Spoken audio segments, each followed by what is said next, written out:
함께 나누실 하나님 말씀은 창세기 26장 12절에서 25절까지인데 먼저 우리 골로새서 말씀 함께 한번 읽을까요? 시작. 그러므로 너희는 하나님이 택하사 거룩하고 사랑받는 자처럼 긍휼과 자비와 겸손과 온유와 오래 참음을 옷 입고. 창세기 말씀은 한 절씩 교대로 읽으시겠습니다. 이삭이 그 땅에서 농사하여 그 해 100배나 얻었고 여호와께서 복을 주심으로 그 사람이 창대하고 왕성하여 마침내 거부가 되어 양과 소가 떼를 이루고 종이 심이 많음으로 블레셋 사람이 그를 시기하여 그 아버지 아브라함 때에 그 아버지의 종들이 판 모든 우물을 막고 흙으로 메웠더라. 아비멜렉이 이삭에게 이르되 내가 우리에게 우리보다 크게 강성한즉 우리를 떠나라. 이삭이 그곳을 떠나 그랄 골짜기에 장막을 치고 거기 거류하며 그 아버지 아브라함 때에 팠던 우물들을 다시 팠으니 이는 아브라함이 죽은 후에 블레셋 사람이 그 우물들을 메웠음이라. 이삭이 그 우물들의 이름을 그의 아버지가 부르던 이름으로 불렀더라. 이삭이 종들이 골짜기를 파서 샘 근원을 얻었더니 그랄 목자들이 이삭의 목자와 다투어 이르되 이 물은 우리의 것이라 하매 이삭이 그 다툼으로 말미암아 그 우물 이름을 에색이라 하였으며 또 다른 우물을 팠더니 그들이 또 다툼으로 그 이름을 신나라 하였으며 이삭이 거기서 옮겨 다른 우물을 팠더니 그들이 다투지 아니하였으므로 그 이름을 르호봇이라 하여 이르되 이제는 여호와께서 우리를 위하여 넓게 하셨으니 이 땅에서 우리가 번성하리로다 하였더라. 이삭이 거기서부터 브엘세바로 올라갔더니 그 밤에 여호와께서 그에게 나타나 이르시되 나는 내 아버지 아브라함의 하나님이니 두려워하지 말라. 내 종 아브라함을 위하여 내가 너와 함께 있어 내게 복을 주어 내 자손이 번성하게 하리라 하신지라. 이삭이 그곳에 제단을 쌓고 여호와의 이름을 부르며 거기 장막을 쳤더니 이삭의 종들이 거기서도 우물을 팠더라. 아멘. 오늘 우리에게 주시는 하나님의 말씀입니다. 2달 만에 현장 예배 좀 제한적이긴 하지만 예배를 드릴 수 있어서 얼마나 감사한지 모릅니다. 어제 막 우리 성도님들 여기서 뵐 거 생각하니까 막 두근두근 거렸습니다. 이렇게 여러분들도 이렇게 스마트폰이나 노트북으로 예배 드리신 거 참 어색하셨겠지만 저도 되게 어색했습니다. 시선을 어떤 빈의자에 두어야 될까 고민했고요. 이게 눈을 좀 맞추려고 카메라를 쳐다봐도 제가 집에서 이 영상 녹화된 영상을 보면 이 카메라가 되게 멀리 있어서 눈이 안 마주치는 거예요. 하여튼 그런 어려운 시간들이 있었는데 이 시간들 정말 잘 참아주시고 잘 견뎌주셔서 너무너무 감사합니다. 우리 옆에 계신 분 보면서 한 번 더 고맙다고 말씀해 보시면 어떨까요? 감사합니다. 고맙습니다. 인사하겠습니다. 고맙습니다.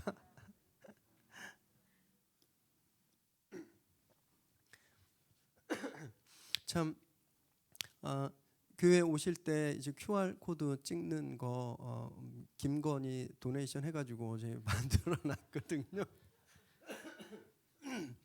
네, 위에다 대시는 거 아니고 아래다 대시는 겁니다. 그리고 소독기도 하나 더 구해서 예배 전후에 중간중간에 잘 하고 있습니다. 이렇게 좀 혹시 걱정하실까봐 좀 말씀을 드리고요. 저희가 1월 한 달 5주간 착한 사람으로 함께 좀 살아보자, 좀 착한 사람이 돼보자 이렇게 작정하고 그렇게 노력 중에 계십니다. 오늘이 벌써 4번째 주예요. 저도 그렇지만 우리 성도님들도 좀 한결같이 느끼실 텐데 이게 말씀대로 사는 게 좀 쉽지 않구나 그런 걸 좀 느끼셨을 겁니다. 저도 그랬습니다. 제가 매일매일 말씀을 묵상하고 또 말씀을 준비하고 설교하는 사람이잖아요. 근데 제가 진짜 1월 주일 설교대로 살아보려고 노력하면서 제가 내가 이렇게 괜찮은 목사인 줄 알았는데 뭐 특별히 제가 잘못하는 거 없잖아요. 근데 내가 이렇게 좀 창피하게 살았구나 이런 그런 깨달음이 있었습니다. 말씀을 준비하고 설교하는 저도 제가 설교한 대로 그렇게 잘 살고 있지 못하다는 걸 깨닫게 되었어요. 그렇다고 제가 맨날 뭐 나쁜 짓 하는 거 아니니까 오해하지 마십시오. 그럼에도 우리 성도님들이 이제 카톡으로 또 이메일로 전화로 적용한 피드백을 보내주실 때 너무너무 감사했습니다. 도전받았어요. 저는 어떻게 보면 후방에 병참에 있는 거죠. 저는 전쟁으로 말하면 직접 총을 쏘는 그 전투부대는 아닌 거예요. 근데 우리 성도님들은 전투원입니다. 전쟁터 최전선에서 진짜 총알을 맞고 총을 쏘는 그런 최전방에 계신 분들인데 얼마나 힘드실까. 그래서 참 안타까움이 좀 더했어요. 그래서 우리 성도님들을 위해서 기도가 더 많이 나오고 있습니다. 이런 착한 사람 프로젝트가 이제 다음 주면 마지막에 되는데 이제 다 했다 이러고 끝내지 마시고 계속 주님 만날 때까지 우리 삶에서 계속 되어지기를 정말 바랍니다. 지난 시간 저희가 겸손한 사람에 대해서 말씀을 나누었습니다. 그 전에 말씀 나눴던 너그러운 사람, 친절한 사람은 구체적인 어떤 실천 목표가 또 제시되었었죠. 구체적인 이렇게 어떤 롤 모델들도 제시되었고, 그런데 지난주 겸손은 좀 그러지 못했던 것 같아요. 우리 성도님들이랑 대화하면서 또 제가 말씀을 보면서 좀 부연 설명 드리자면 겸손한 척하는 사람은 많은데 우리 겸손한 척하는 게 아니라 진짜 겸손해야 된다. 이 말씀을 좀 드리고 싶어서 그 험불이라고 하는 겸손을 영어로 험불이라고 하는데 험불이란 말 대신에 humility를 쓴 겁니다. 약간 부정적인 의미가 있어요. 그 단어에는 수치스러운 이런 느낌이 있는데 왜냐하면 우리가 그런 우리 내면이 죄에 대해서 철저하게 죽고 그런 수치심을 경험해야 정말 이 안에서부터 겸손이 시작된다. 이 말씀을 좀 드리고 싶었습니다. 권리 포기, 자기의 자격을 포기하는 것, 진짜 우리 삶에서 이루어지고 있나? 이 말씀을 좀 나누고 싶었는데 좀 나중에 보니까 좀 쉽지 않으셨겠다 이런 생각이 들었어요. 그럼에도 성도님들 몇몇 분이 이제 피드백을 좀 주신 걸 보면 나는 남편한테 무슨 권리를 포기해야 될까 이런 거 고민하셨다고 합니다. 또는 우리 애들한테 뭘 포기해야 될까 이런 걸 좀 고민하셨고, 어떤 형제는 회사에 가면 당연히 후배가 먼저 오고 귀찮은 잔업들은 후배가 해야 되잖아요. 잔업무들은. 그런데 이거 좀 먼저 해보았다고 해요. 먼저 좀 출근하고 먼저 귀찮은 업무 미루지 않고. 근데 일주일 했다고 뭐 그렇게 크게 티는 안 났다고 말을 합니다. 물론 일주일 했다고 뭐가 확 달라지면 벌써 뭐 천국 왔겠죠. 티 안 납니다. 앞으로도 한참 안 날 수 있어요. 그런데 우리가 그럼에도 불구하고 지속적으로 겸손을 실천하고 정말 겸손한 사람으로 살면 정말 나중에 바뀌게 되는 거죠. 우리가 잃어버린 존경들을 받게 되고 예수 믿는 사람이라는 거에 대한 어떤 자존감, 이런 자존심 이런 것들을 저희가 얻게 될 겁니다. 오늘은 이제 네 번째 시간으로 온유에 대해서 저희가 말씀을 함께 나눌 텐데요. 우리 골로새서 말씀 한 번 더 읽겠습니다. 시작. 그러므로 너희는 하나님이 택하사 거룩하고 사랑받는 자처럼 긍휼과 자비와 겸손과 온유와 오래 참음을 옷 입고. 이제 저희가 네 번째로 입어야 될 옷은 온유라는 거예요. 온유. 이 온유라는 말이 프라우스라는 말입니다. 프라우스. 흔히 우리가 온유하다라고 할 때 머리에 딱 떠오르시는 그런 감정이나 그런 어떤 느낌 또는 그런 사람 있으시죠? 그것과 좀 많이 다르실 거예요. 원래 이 단어에는 무슨 뜻이 있냐면요, 야생동물이 집동물로 길들여지는 그런 의미가 있습니다. 야생동물이 길들여져서 온순해지는 거예요. 야생마가 사람 손에 잡혀서 훈련받고 사람을 태우는, 그게 온유하다라는 겁니다. 들에서 사납게 짖고 막 먹이를 쫓던 들개가 훈련을 받아서 양을 지키고 양을 모는 목장견이 되는 이런 뜻이 이 프라우스에 있어요. 이거 굉장히 힘들겠죠. 본능이잖아요. 야성은 본능입니다. 근데 그게 깎여 나가는 과정, 그것이 통제되고 그 야성이 길들여지는 과정은 절대 쉽지 않습니다. 절대 쉽지 않아요. 우리 뭐 야성까지 아니라 잠자는 시간 바꾸는 것도 굉장히 어렵지 않으세요? 이게 보통 보면 저도 올빼미과입니다. 올빼미과. 그래서 미국에서 공부할 때는 거의 낮밤이 거꾸로 됐어요. 그리고 진짜 신기하게 능률이 꼭 새벽 2, 3시에 그렇게 오더라고요.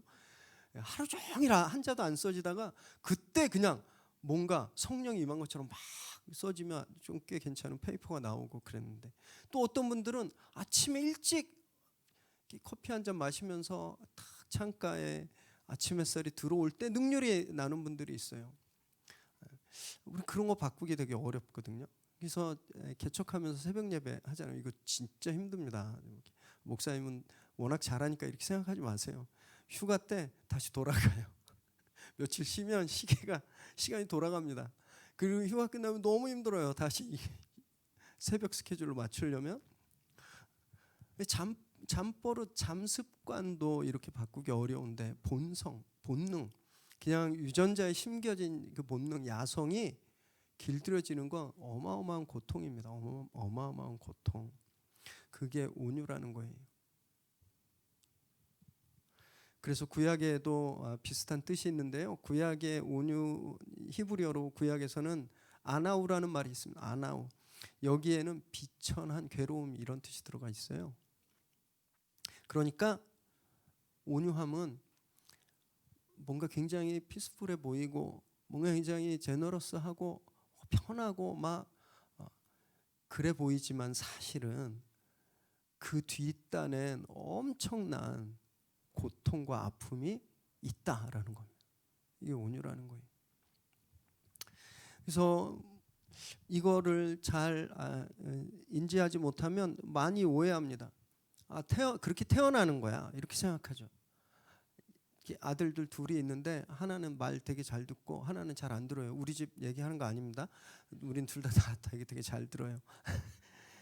그냥 그러죠. 얘는 나면서부터 그랬어요. 태어나면서부터 그렇게 울고 막. 온유는 그렇게 하고 태어나는 거 아니라는 말씀이에요. 또는 그냥 소극적이거나 이래도 좋고 저래도 좋고 물에 물 탄 듯 술에 술 탄 듯 그런 우유부단함, 그것도 아니라는 겁니다. 오히려 온유는요 정반대의 개념이에요. 굉장히 강하고 꺾이지 않는 어떤 겁니다. 외윤의 강이라는 말이 있는데 겉은 굉장히 부드러워 보이는데 속은 아주 단단한 그런 겁니다. 길들여진 야생동물들 약해지나요? 막 야생마일 때는 막 시속 한 2, 30마일로 막 팍팍팍 달리던 애가 길들여지면 걷지도 못하고 그러나요? 지금 그러지 않죠. 그 파워 그대로 있는 겁니다.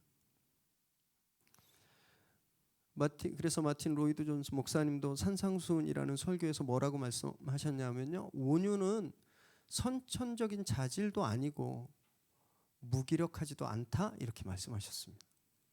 이분 온유가 가진 힘에 대해서 알고 계셨던 거예요. 성경에서도요, 이 온유는 약하고 비겁하고 그냥 얌전한 사람에게 쓰였던 단어가 아닙니다. 민수기 12장 3절 함께 읽으실까요? 시작. 이 사람 모세는 온유함이 지면의 모든 사람보다 더하더라. 하나님께서 하신 말씀이에요. 이 사람 모세에게 뭐라고 말씀하셨냐면 이 땅에서, 세상에서 제일 온유한 사람이다 라고 말씀하셨습니다. 모세가 어떤 사람이었습니까? 경비병을 때려 죽인 사람이었습니다. 그리고 백성들이 막 계속 맨날 말 안 듣고 막 그래가지고 바위를 몽둥이로 막 때린 사람이. 아론이 백성들과 함께 금송아지를 만들어서 숭배하고 있을 때 3,000명이나 죽였던 사람이 모세입니다. 온유한가요? 어떻게 보면 폭군 스타일의 리더입니다. 카리스마 있고 굉장히 저돌적인 그런 리더였어요. 그런데 그런 사람을 하나님께서 온유하다라고 말씀하는 겁니다. 그래서 우리가 가지고 있는 스테레오타입, 편견들 있잖아요. 이걸 빨리 깨셔야 돼요. 나는 성격이 급해서 나는 진짜 온유하지 못할 거야, 이런 생각들, 또는 저분은 원래 얌전하니까 저런 분이 온유하구나, 이런 것도 버려야 합니다. 얌전하다고 다 온유한 것이 아니고 거칠고 액티브하다고 온유하지 않은 것 절대 아니라는 겁니다. 오늘 저희는 그 온유함을 온화하다라고 바꿔서 말씀을 나눕니다. 그래서 설교 제목이 온화한 사람. 똑같은 말인데요. 온유하다라고 하면 뭔가 좀 이렇게 내면적인 단어 같아요. 속이 되게 속이 그냥 편안한 이 속에 있는 그런 것 같은데 실제로는 그렇지 않거든요. 그래서 온화하다고 할 때 이미지, 뭔가 사람들을 대할 때 온화한 이미지가 떠오르시잖아요. 그래서 그런 의미로 제가 온화한 사람이라고 설교 제목을 한번 정해봤습니다. 오늘 이 말씀을 함께 나누실 때 내 기질이 다혈 다집이든 담즙이든 우울 점액이든지 간에 ESTJ든 INFP든 간에 다 아시죠? 상관없이 우리의 기질이 어떻거나 상관없이 우리가 다 온유한 사람으로 변해가는 그런 귀한 시간 되기를 바랍니다. 창세기 26장 12절에서 우리 15절까지 함께 읽어 보실까요? 시작. 이삭이 그 땅에서 농사하여 그해 100배나 얻었고 여호와께서 복을 주심으로 그 사람이 창대하고 왕성하여 마침내 거부가 되어 양과 소가 떼를 이루고 종이 쉼이 많으므로 블레셋 사람이 그를 시기하여 그 아버지 아브라함 때에 그 아버지의 종들이 판 모든 우물을 막고 흙으로 메웠더라. 창세기 26장 오늘 본문의 배경을 잠깐 설명해 드리자면요. 이삭이 블레셋 영토에 있었습니다. 그랄 땅이라는데 거기서 이제 거주하고 있었는데 큰 흉년이 든 거예요.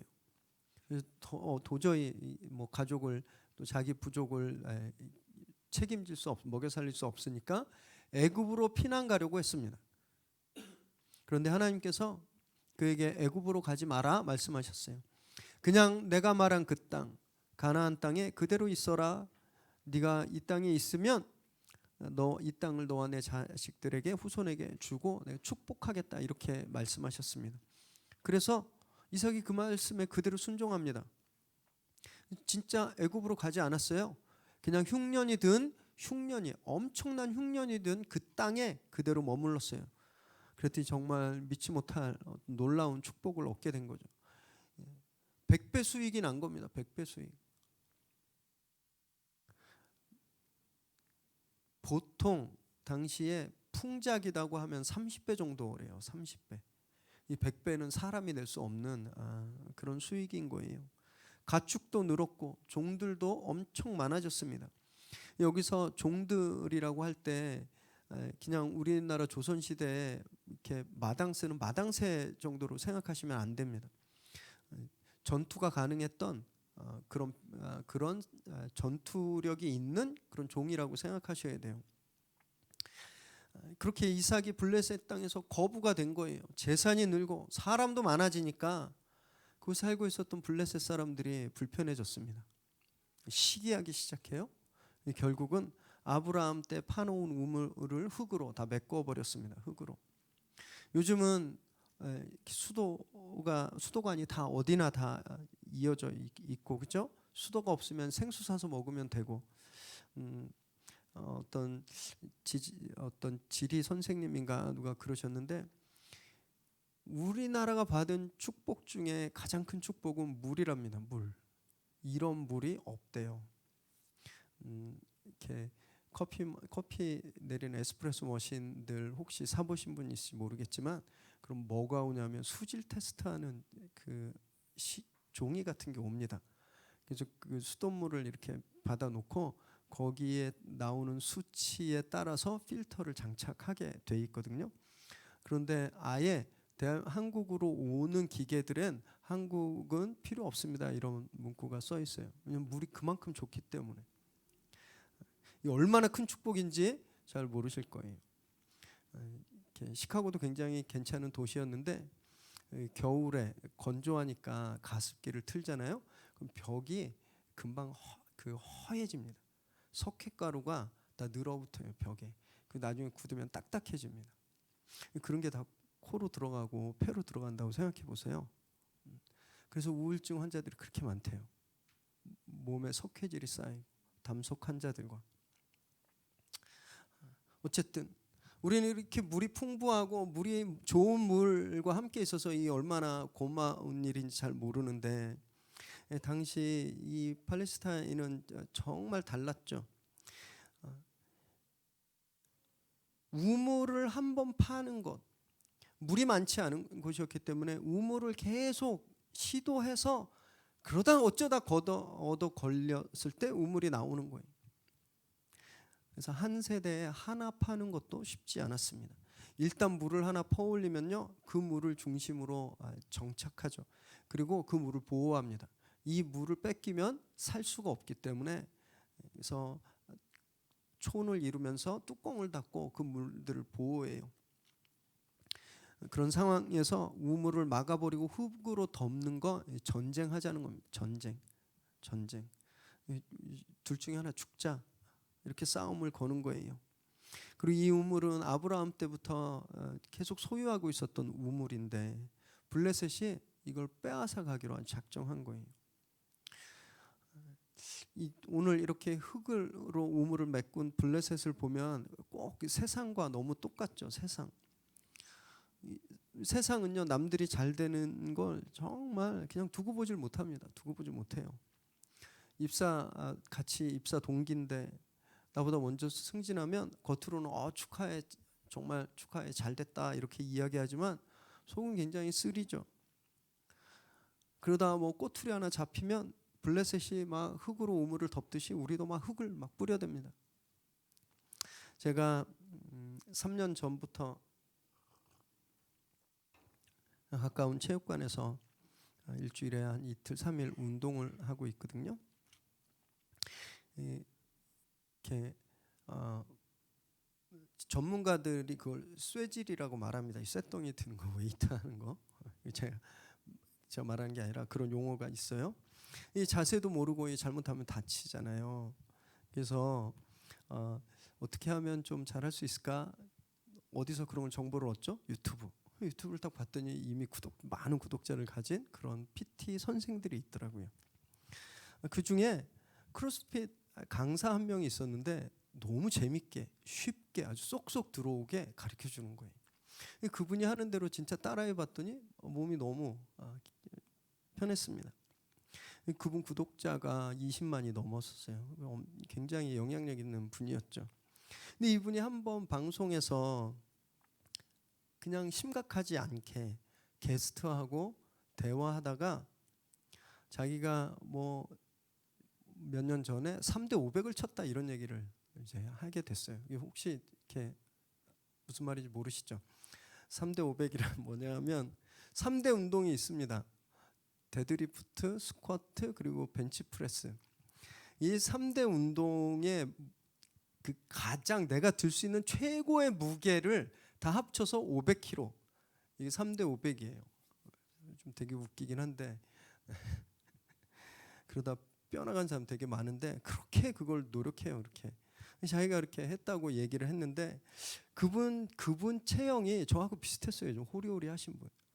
3대 500은커녕 200도 안 될 것 같은데, 그러니까 이분이 이런 얘기를 하니까 당시에 유튜브에서 헬스 채널을 운영하던 거의 모든 유튜버들이 아주 융단 폭격을 합니다. 팩트 체크, 뭐 저격, 이제는 밝힌다 이러면서 그 사람의 뭐 그런 걸로는 도저히 할 수 없다, 거짓말했다. 그거부터 시작해서 그 과거 영상들에 뭐 막 꼬투리를 잡아서 엄청나게 융단 폭격했어요. 그래서 결국 그분이 채널을 접었습니다. 동영상 다 삭제하고 채널을 접었어요. 물론 실수했죠. 그런 말 안 해도 됐는데, 그런 말 안 해도 됐거든요. 뭐 3대 500 못해도 어떻습니까? 그냥 건강하게 운동하고 다른 사람들 건강하게 살게 해주면 되는데, 뭐 욕심이 있었든지 아니면 조금 뭐 장난으로 뭐 그렇게 했든지 간에 어쨌든 그 말 한마디 때문에 자기가 이러는 거 다 잃었거든요. 그걸 보면서 와, 세상 진짜 무섭구나 이렇게 생각했습니다. 진짜 무섭구나. 이거 꼬투리 한 번만 잡히면 진짜 뭐 이리떼처럼 달려드는구나 깨달았어요. 아마 막 구독자가 막 늘어가는 걸 보고 사람들이 막 뭐 댓글 다는 거 보고 뭐 불편함이 있었겠죠. 그러다가 딱 하나 잡히니까 완전 다 매장시켜 버린 거예요. 저도 그래서 굉장히 조심하고 있습니다. 제가 꼭 제 설교를 다시 보는데 이렇게 설교할 때는 모르는데 나중에 보면 제가 말을 잘못한 것들이 있습니다. 몇 주 전에도 노아라고 해야 되는데 아담이라고 했어요. 그래서 바로 그 아래다가 정정 댓글 달았거든요.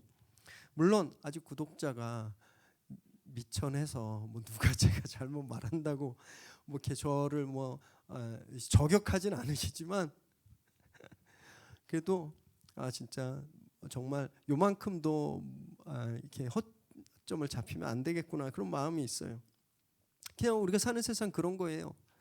언제든지 꼬투리 하나만 잡히면 매장하려고 삽들고 있는 분들이 있다는 거예요. 흙을 딱 퍼담고 한번 걸리기만 해. 그러면 바로 우물 메꾸듯이. 지금 한국 교회가 우리 교회들이 당하고 있는 현실이 이런 거 아닐까 그렇게 생각해 보았습니다. 하나님께서 축복하셨죠, 교회를. 정말 엄청 부흥했습니다. 세계 기독교 역사상 초대교회 때나 좀 그랬을까요? 그리고 없었어요. 유래를 찾아볼 수 없을 만큼 정말 빠르게 부흥했습니다. 그리고 한국 사회에 굉장히 큰 영향력을 무시 못할 영향력을 저희가 행사해 왔죠. 그랬더니 얼마나 불편했겠습니까? 기다리고 있었던 거예요. 건수 하나만 걸려라 그러면 흙으로 메꾸리라 기다리고 있었는데 코로나 사태 어떤 바람직하지 않은 일들이 일어나니까 그냥 마구마구 흙을 쏟아붓고 있는 거. 저는 그렇게 생각합니다. 작년 통계에 의하면요. 우리나라의 교회만 10만 1,000개 정도 있습니다. 10만 1,000개 등록된 교회. 그러면 등록하지 않고 조그맣게 모이는 교회들까지 하면 더 많겠죠. 그리고 선교단체하고 어떤 학술단체까지 하면 그보다 더 많을 거예요. 한 10만 한 몇천 개 교회가 한국에 있는데 요즘 계속 문제가 되고 있는 교회나 단체 진짜 몇 개 안 되거든요. 그들이 한국 교회를 다 대표하는 것도 아닙니다. 그러지 않은 교회 진짜 많아요. 진짜 10만 분의 1 비율인데 그걸 가지고 아예 교회라는 우물을 닫아버리려고 엄청나게 흙을 퍼붓고 있잖아요. 물론 우리도 반성해야 될 점이 없진 않습니다. 무분별하게 신학교를 막 남발해서 건강하지 못한 신학을 그냥 용납해 왔던 건 사실이에요. 교회들이. 그리고 사이비 교주 같은 목사들도 그냥 모른 척 해왔습니다. 그건 저희가 잘못했죠. 이제부터가 중요한 겁니다. 이제부터. 지금 블레셋이 우물을 막 메꾸고 있는 것처럼 지금 세상이 교회를 메꾸려고 흙을 퍼붓고 있는 이때 우리가 어떻게 대응해야 될까요? 우리가 같이 삽들고 보복해야 할까요? 이삭을 통해서 우리가 그걸 좀 배우길 원하는데요. 이삭은 전혀 뜻밖의 반응을 보입니다. 16절에서 18절까지 함께 읽을까요? 시작. 아비멜렉이 이삭에게 이르되 내가 우리보다 크게 강성한즉 우리를 떠나라. 이삭이 그곳을 떠나 그랄 골짜기에 장막을 치고 거기 거류하며 그 아버지 아브라함 때에 팠던 우물들을 다시 팠으니 이는 아브라함이 죽은 후에 블레셋 사람이 그 우물들을 메웠음이라. 이삭이 그 우물들의 이름을 그의 아버지가 부르던 이름으로 불렀더라.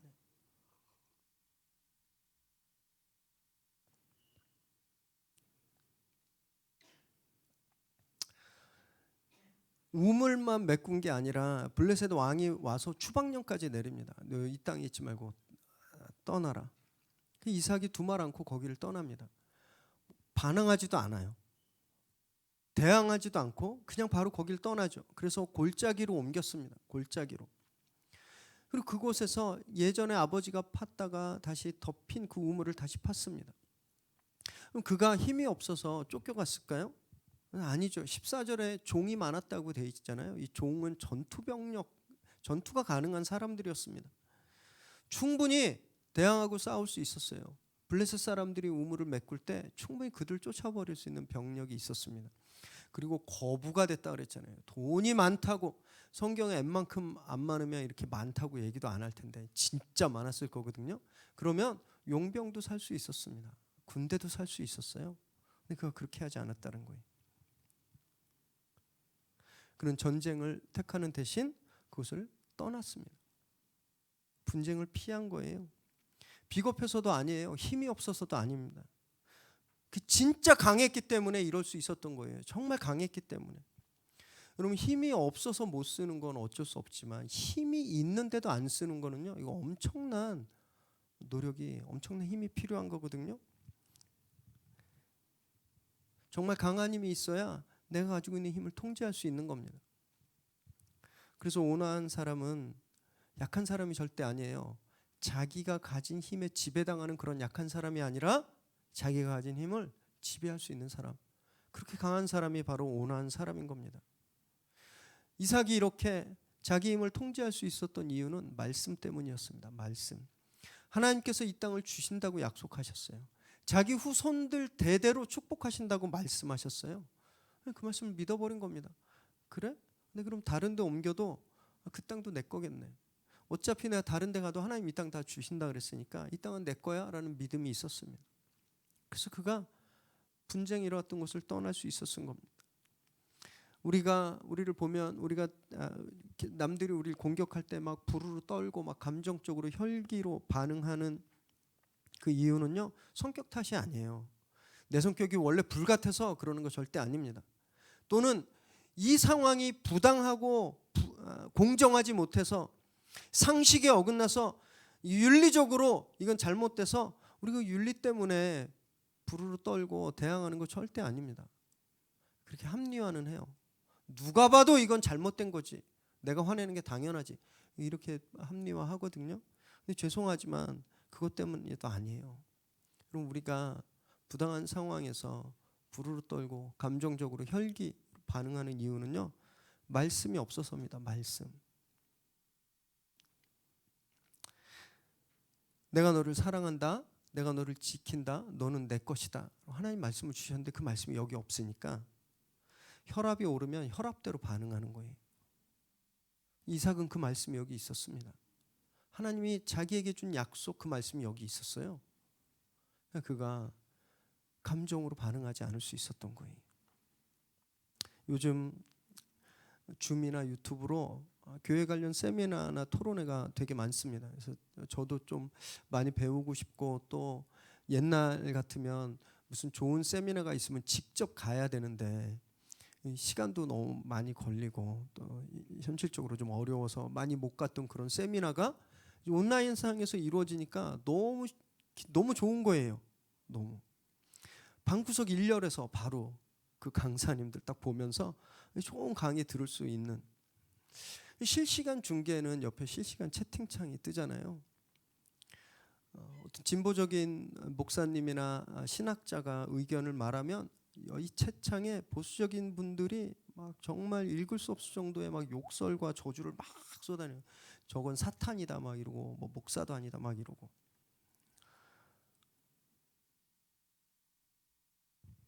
진보적인 분들은 다를까요? 전혀 다르지 않습니다. 보수적인 분들이 이야기를 하면 채창에 비아냥거리고 막 매도해요. 너무너무 안타까웠습니다. 예수 믿는 우리도 너무 싸나워져 있구나. 예수 믿는 우리도 세상과 하나도 안 다르구나. 서로 흙 퍼붓고 서로 우물 메우는데 열심이구나. 너무 안타까웠습니다. 여러분, 분명히 기억하셔야 되는데, 우리는요, 누가 나한테 흙을 던지면 맞받아서 같이 흙 뿌리는 사람 절대 아닙니다. 우리는요, 그 대신 자리를 옮기는 사람들이에요. 예수님이 그러셨거든요. 예수님이 고향에서 배척당하실 때 그냥 떠나셨습니다. 제자들을 둘씩 짝지워서 아울리치 보내시면서도 뭐라고 말씀하셨냐면, 어떤 집에서 너희를 받아들이지 않으면 떠나라 그랬습니다. 다투지 말라고 말씀하셨어요. 자리를 옮기는 사람들이라는 거예요, 우리는. 그래서 온화한 사람은 자리를 옮기는 사람입니다. 다툼의 자리에서 그 자리를 피하는 사람이 온화한 사람이에요. 그런 훈련을 좀 해보시면 좋을 것 같아요. 가정에서 그런 다툼의 자리를 이렇게 옮기는, 부부간에 또는 아이들과 갈등이 없을 수가 없죠. 특히 요즘처럼 거의 24시간을 계속 같이 있으면 부처님도 아마 막 이렇게 싸우실 거예요. 제가 부처님을 이렇게 낮게 보는 게 아니라 그만큼 힘든 상황인데, 여러분 그런 갈등이 딱 일어날 때 그 갈등의 자리를 한 템포 피해 보시기 바랍니다. 여기서는 진짜 몇 배 딱 확 쏴주고 싶은 마음이 있는데 그 마음을 물리는 거예요. 직장에서도 그렇게 다툼의 자리를 옮기는 연습을 한번 해보시면 너무 좋을 것 같아요. 여러분 그럴 때 우리가 진짜 복 받습니다. 그럴 때 하나님의 복이 우리에게 임하는 거예요. 19절에서 22절 읽습니다. 시작. 이삭의 종들이 골짜기를 파서 샘 근원을 얻었더니 그랄 목자들이 이삭의 목자와 다투어 이르되 이 물은 우리의 것이라 하매 이삭이 그 다툼으로 말미암아 그 우물 이름을 에색이라 하였으며 또 다른 우물을 팠더니 그들이 또 다툼으로 그 이름을 신나라 하였으며 이삭이 거기서 옮겨 다른 우물을 팠더니 그들이 다투지 아니하였으므로 그 이름을 르호봇이라 하여 이르되 이제는 여호와께서 우리를 위하여 넓게 하셨으니 이 땅에서 우리가 번성하리로다 하였더라. 그 이후에 이러한 일은 더 기가 막히죠. 그랄 골짜기에서 우물을 팠는데 그랄 사람들이 그 우물을 뺏었어요. 그래서 그 자리를 떠나서 또 다른 우물을 팠습니다. 그랬더니 이걸 또 뺏겨요. 한두 번도 아니고 우물을 팔 때마다 뺏기는 거예요. 이 우물 파는 게 얼마나 힘들었을지 한번 상상해 보십시오. 아니 무슨 레이더 탐지기가 있었던 것도 아니잖아요. 이렇게 수맥 탐지기 아세요? 이렇게 꺾어진 쇠 이렇게 하고 이렇게 하다가 이 쇠가 붙으면 수맥이 있구나 이러는 거, 그게 있었던 시절도 아니었습니다. 그렇게 힘들어 판 우물을 누가 뺐으면 그냥 빼앗긴 거예요. 싸우지 않았습니다. 대신 다른 곳에 가서 우물을 팠죠. 더 이상 이제 다툼이 없자 그 우물의 이름을 르호봇, 이렇게 넓은 공간이라는 이름을 집니다. 하나님께서 우리를 여기서 더 넓게 더 크게 해주시겠다, 이런 믿음의 고백이 있는 거예요.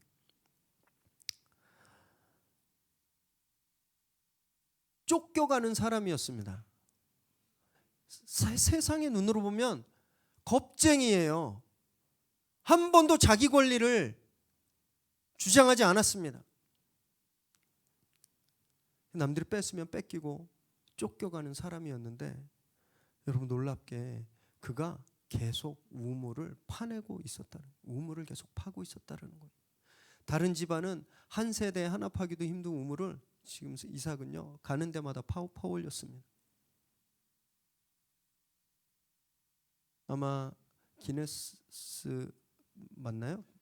기네스북인가 그 기록, 우물 파기 세계 신기록에 올라가지 않았을까 그런 생각이 듭니다. 하나님의 축복이 함께했다라는 거예요. 사람들한테 쫓겨가는 것 같았지만 사실 그 걸음걸음마다 하나님이 계속 축복해 주셨다라는 거죠. 우물로 인해서 그의 가족들, 가축들, 종들 전혀 어려움 없이 지낼 수 있게 해주셨다라는 겁니다. 만약에 이삭이 전쟁을 선택했다고 생각해 보십시오. 블레셋 사람들과 전쟁하고 그랄 사람들과 전쟁을 했다고 생각해 보세요. 틀림없이 죽고 다치는 사람들이 있었겠죠.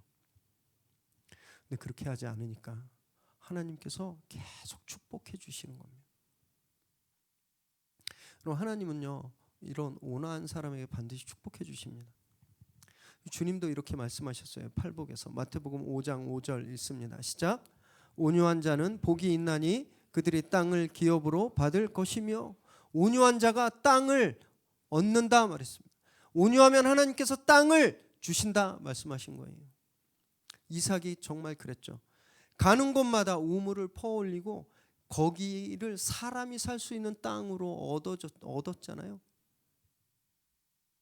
그리고 더 멀리 확대해서 좀 보면 이 이삭이 그렇게 파놓은 우물들이 나중에 그의 후손들이 출애굽해서 가나안으로 들어올 때 그 땅의 원래 소유주임을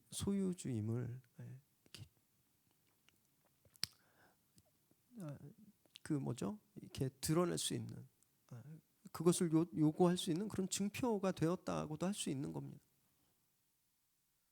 빼앗기는 게 아니었어요. 이삭은 세상은 빼앗았다고 생각했죠. 그런데 오히려 이삭의 영역은 더 커지고 있었던 겁니다. 말씀을 묵상하면서 이런 생각을 좀 한번 해보았어요. 요즘 들어 한국 교회가 땅이 점점 줄어들고 있죠. 영적인 지도를 한번 그려보세요. 매년 교인 수가 수만 명씩 줄어들고 있습니다. 공식 통계가 5년 전, 10년 전만 해도 1200만이라 그랬어요. 기독교인이. 지금은 이렇게 아주 그 보수적인 통계에 의하면 60만 정도 된다고 해요. 실제 교회에 나가는 사람들이. 땅이 확 줄었어요. 우리 영토가. 문을 닫는 교회도 늘고 있죠.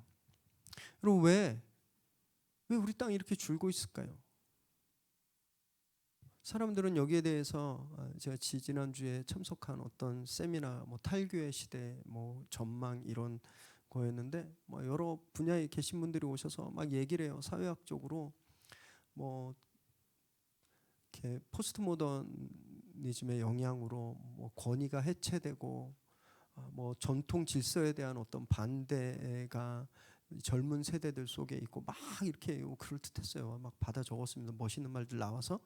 또 어떤 분은 이 바이러스 때문에 더 가속화될 거다. 그럼 교회가 이렇게 해야 된다. 많이 배웠어요. 근데 저는요 그렇게 생각하지 않았습니다.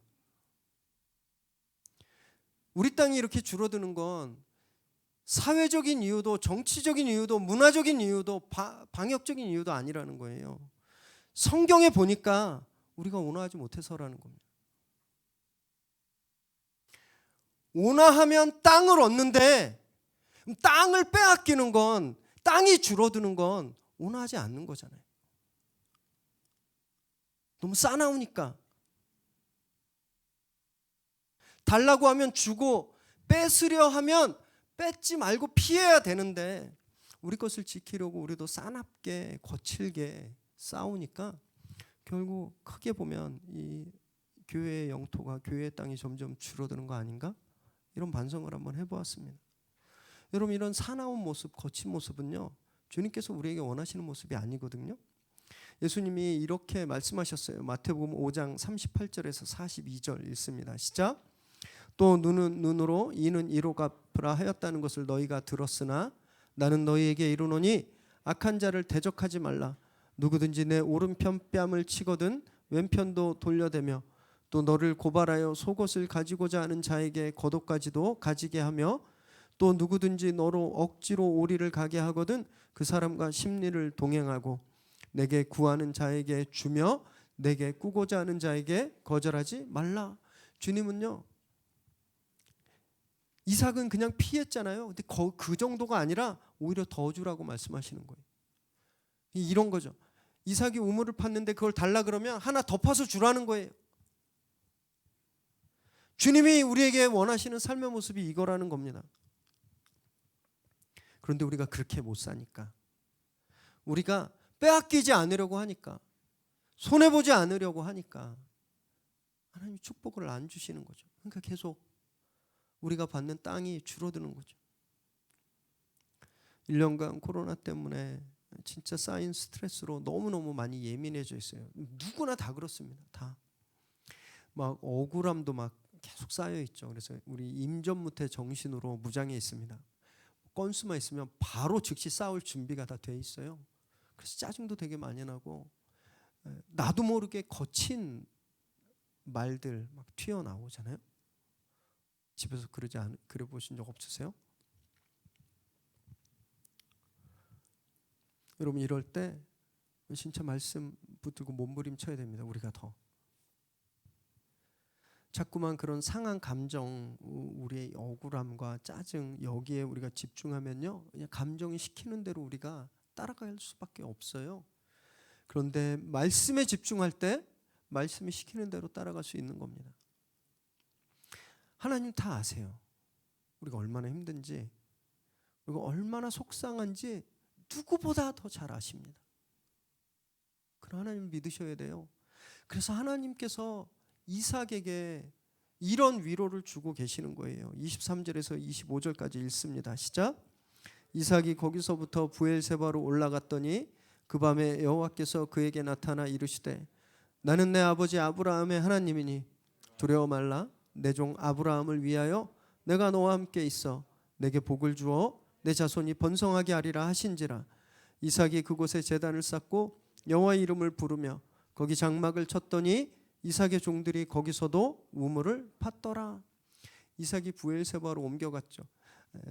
먼저 있었던 르호봇에서 약 30km 떨어진 곳인데 아마 성경에는 안 나오지만 아마 그 르호봇의 사람들이 또 그 우물을 빼앗았을 거라고 저는 생각합니다. 그래서 이삭이 브엘세바로 옮겼어요. 그랄에서 그랄 골짜기로, 거기서 에색, 신나, 르호봇, 브엘세바까지 총 5번이나 혼자 이동한 것도 아니고 온 가족을 이끌고 가축들을 다 이끌고 이사할 때마다 천막을 접어서 다 싣고 그리고 이동했을 텐데 정말 쉽지 않았을 겁니다. 이삭도 사람인데 왜 화나지 않았겠습니까? 분노도 있었을 거예요. 너무 속상하고 화나고 억울했을 겁니다. 그런데 그 상한 마음을 하나님께서 위로하고 계시는 거예요. 내가 너 책임질 거야. 내가 네 하나님이야. 그의 아버지 아브라함이 거주하면서 하나님과 교제했던 곳에 가니까, 말씀 앞에 가니까, 하나님 앞에 가니까 이삭이 하나님의 약속을 받는 겁니다. 그리고 거기서도 우물을 팠어요. 하나님 그 땅을 이삭에게 주신 겁니다. 사랑하는 여러분, 이것이 이 세상에서 우리가 땅을 소유하는 그런 비밀이에요. 버리면 얻게 되는 겁니다. 양보하고 포기하면 결국 다 갖게 되는 거예요. 이것이 온유함, 온화함에 숨어 있는 비밀입니다. 지금은 소천하셨는데 이중표 목사님께서 이런 말씀하셨어요. 차갑고 굳은 것에는 생명이 없습니다. 따뜻하고 부드러운 것에 생명력이 넘치는 법입니다. 생명 없는 광물질은 차고 딱딱하지만 살아있는 모든 것은 따뜻하고 부드럽습니다. 이런 말씀하셨거든요. 그럼 온유함은요, 우리에게 생명이 있다라는 것을 증거하는 겁니다. 예수 그리스도로 인해 우리에게 받은 그 생명. 그럼 그래서 우리가 딱딱하지 않아야 되는 거예요. 너무너무 딱딱한 시대에 살고 있죠. 독설이 난무하고 한순간의 감정으로 사람을 죽이는 이런 시대, 마음이 너무너무 단단하게 굳어서 정말 아무런 변화도 일어나지 않는 그런 시대, 우리가 부드러운 생명력으로 온화한 사람으로 이 세상에 살 때 그때 변화가 일어나는 겁니다. 언어가 부드러워지고 또 행동이 유해지기를 바랍니다. 매일매일 말씀 앞에 나와서 딱딱해지려고 하는 그런 마음들을 다 하나님께 내어놓으시길 바라요. 그렇게 생명 없는 땅에 생명을 증거하고 잃어버린 주님의 영토를 다시 크게 확장하는 저와 여러분 되시기를 주님의 이름으로 축원합니다. 기도하겠습니다.